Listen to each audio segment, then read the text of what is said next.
All right, let's get right into it. We're going to tackle one of the biggest, most mind-bending questions of our time. One that gets everyone, well, a little on edge. Will AI eventually surpass humanity? You hear it all the time, right? That it's basically inevitable. But today, we're going to explore a completely different take. A powerful argument that on the most fundamental level, it's not just unlikely, it's impossible. I mean, think about it for a second. We're already totally surrounded by tech that blows us out of the water in specific ways. A calculator on your phone can run mathematical circles around the smartest person on Earth. An airplane is infinitely stronger and faster than any bird. We've got clear, undeniable examples of technology being superior. And yet, nobody's losing sleep or having an existential crisis over their calculator. You don't worry about a 747 surpassing the human race. So what is it about AI? Why does this technology feel so different?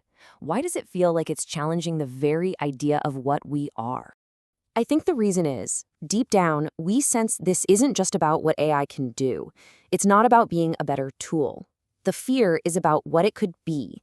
And it's right there, on that fundamental level of being, where you find this massive, unbridgeable gap between us and it.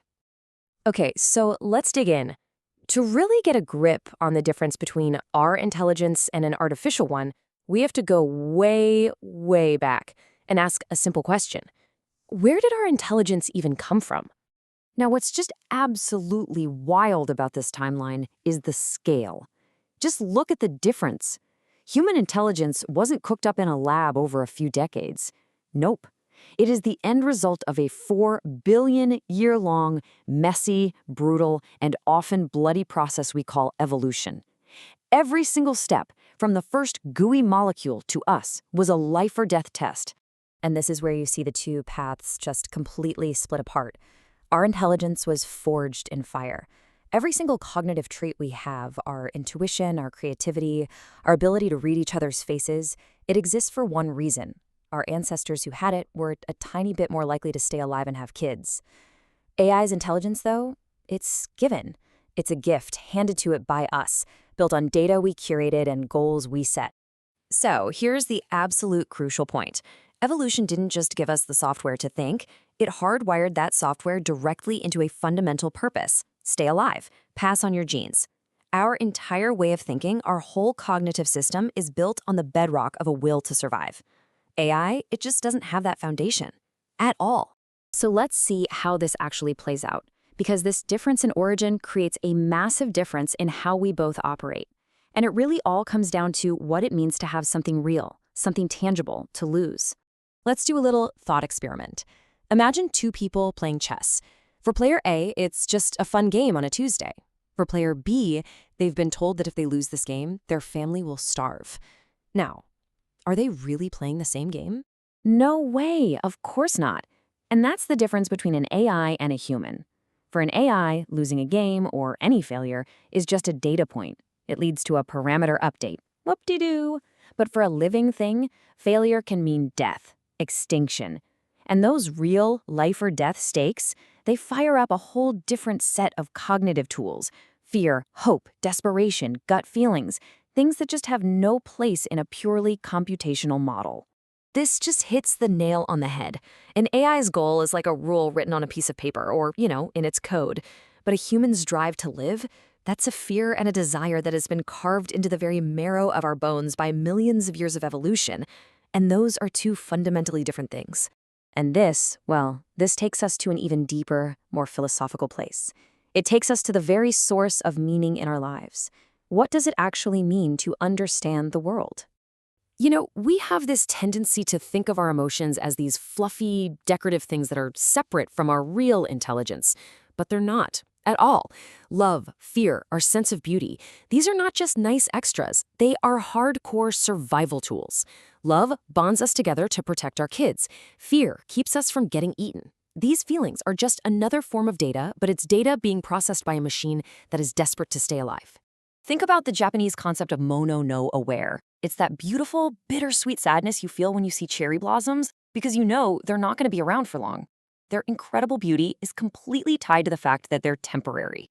A being that's immortal, a being that can't die and has nothing to lose, it could never, ever truly grasp that feeling. And this leads to a classic idea that just perfectly nails AI's relationship with our world. A map can describe a landscape with perfect pinpoint accuracy, but it's still just a map. It's not the land itself. So really think about what that means. An AI could become the perfect map maker of love. It could read every poem, analyze every brain scan, and even write a new sonnet that makes you cry. But no matter how perfect and detailed that map becomes, it's still just a description. The AI can never actually inhabit the territory. It can't feel the joy, it can't feel the heartbreak, because it has never lived, never risked anything. All right, let's look at this from one final angle, and it's a big one. Where does purpose even come from in the first place? See, for us, our deepest goals, they bubble up from within. That drive to survive, to find a partner, to protect our family, it's baked right into our biology. But in AI's goals, they are always, always defined from the outside. They're assigned to it by an engineer, by a company, by a user. Any autonomy it has is borrowed. It's not original. And that really means that no matter how smart or complicated it gets, at its core, an AI is a tool. A ridiculously powerful tool for sure, but a tool nonetheless. And the meaning and purpose of any tool is always defined by the person who's holding it. It has no purpose of its own. So let's bring this all home. What does it really mean to surpass humanity? If it just means being better at specific tasks, well, AI is already there, and it's going to get even better. But if surpassing us means something deeper, something about the quality of existence itself, then the whole picture changes. This might be the best way to think about it.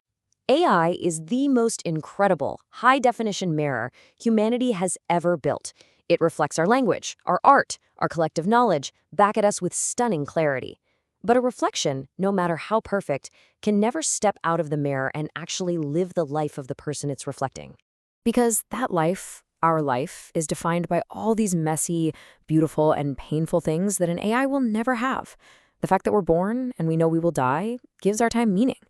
That ancient evolutionary drive to continue our species gives our actions a purpose bigger than ourselves. The fact that we can lose everything we love, that's what makes it so precious. We are beings who literally build meaning out of our own limits. And that kind of leaves us with one final thought to chew on. AI is becoming the perfect reflection of everything humanity knows. But it can't feel joy, it can't feel loss, it can't love, and it can't die. So we really have to ask ourselves, what is the true value of a flawless reflection if there's no actual life being lived behind it? That's it for this time. Thanks for listening.